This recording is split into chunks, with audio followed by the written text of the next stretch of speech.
Реконструкцијата на фасадата и кровот, како и на дел од внатрешноста во основното училиште Никола Карев во Кочани влегува во завршна фаза.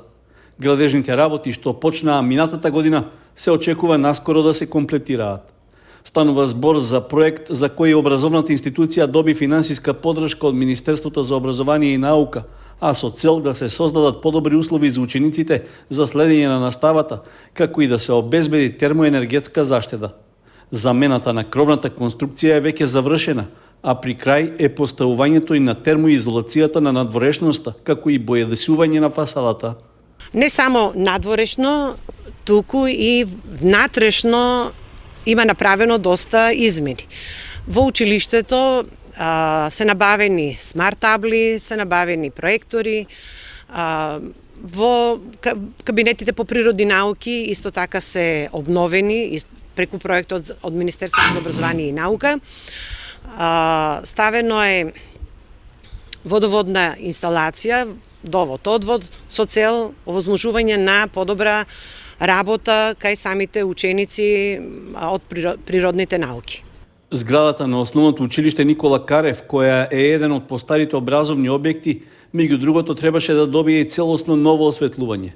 Но проектот само делумно е реализиран поради пренамена на претходно обезбедените финансиски средства. Жалам што парите не отидоа на друго место, наместо да се реконструираше, наместо да се направеше целосно осветлението во целото училиште, ние успеавме само на трети спрат да го ставиме новото осветление со LED светилки, додека останува втори и први спрат со старото осветление. Жалам што учениците ќе продолжат да ја следат наставата со старото осветление. Паралелно со реконструкцијата на осветлувањето во сите училници и работни простории, обврска на надлежните образовни и други структури во општината е да обезбедат и замена на подот. Во моментот, стариот под е заменет со ламинатен само на првиот кат, додека на вториот и третиот се уште стои подната површина поставена пред повеќе децении. Територијалната противпожарна единица од Кочани го продолжува до опремувањето со неопходен алат и помошни средства за интервенции во специфични ситуации. Со донацијата што ја обезбеди Дирекцијата за заштита и спасување, добиена е нова опрема и алат со кој ќе може да се интервенира при поплави, како и за извлекување повредени лица во услови на потешки сообраќајни несреќи. Станува збор за современа и висока квалитетна опрема од производителот Вебер во вкупна вредност од 3 милиони денари.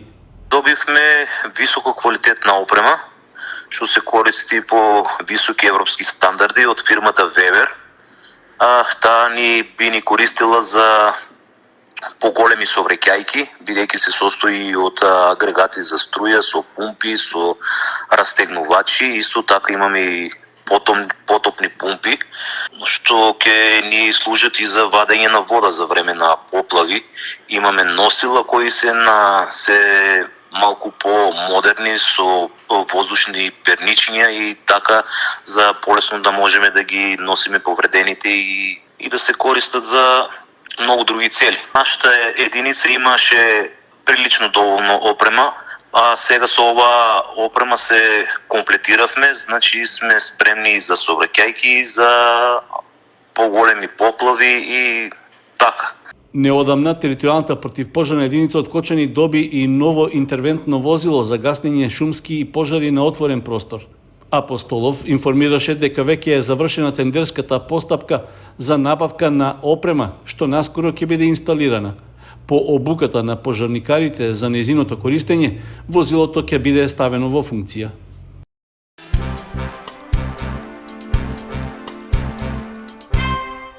Општина Кочани ги известува граѓаните дека од 26 април ќе започнат градежни работи на дел од улицата Роза Петрова на јужниот крак во населбата Сиви дом. За реализација на градежните работи ќе биде ангажирана фирмата В група од Радовиш, а инвеститор е локалната самоуправа на Кочани.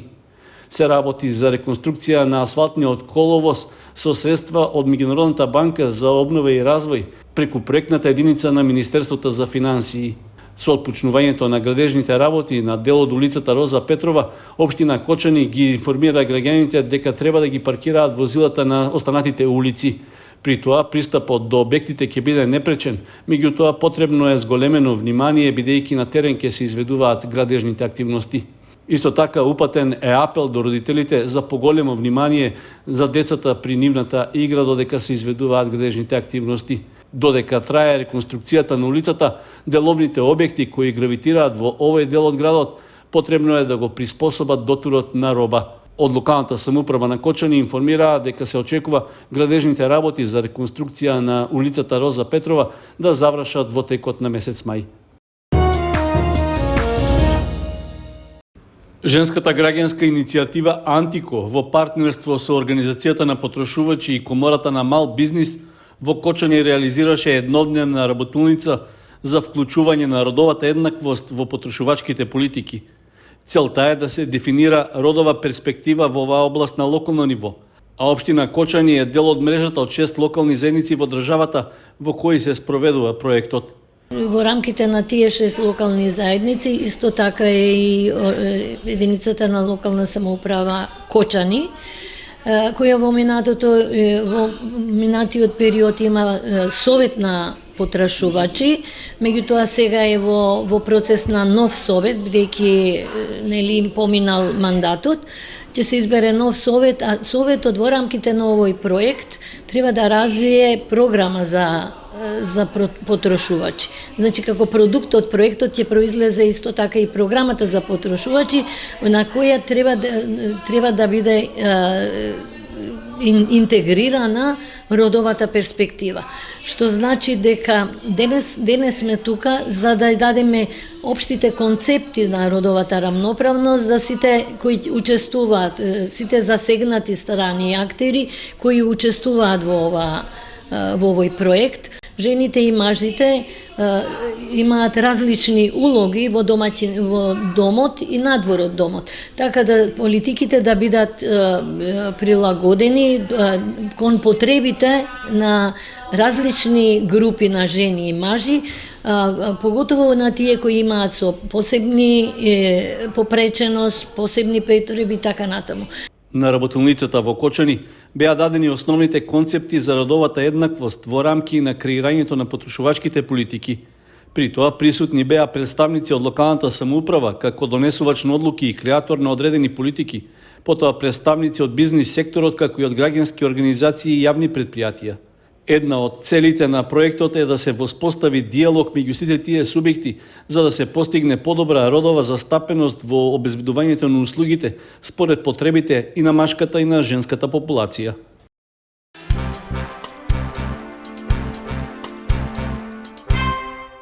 Општинската организација на Црвен крст од Кочани продолжува со реализацијата на редовните активности за исполнување на годишниот план за крводарување. Во тие рамки ќе организира и акција за крводарување пред великденските празници. Се работи за младинска крводарителска акција. Таа ќе се одржи в четврток на 21 април со почеток од 9 часот во спортската сала Сашо Лазарев Чапо. Од Општинската организација на Црвен крст ги повикуваат сите средношколци со наполнети 18 години, како и студенти и други млади лица да се вклучат во акцијата, со својот хуман гест на крводарување да придонесат во обезбедувањето доволно количество крв и крвни продукти.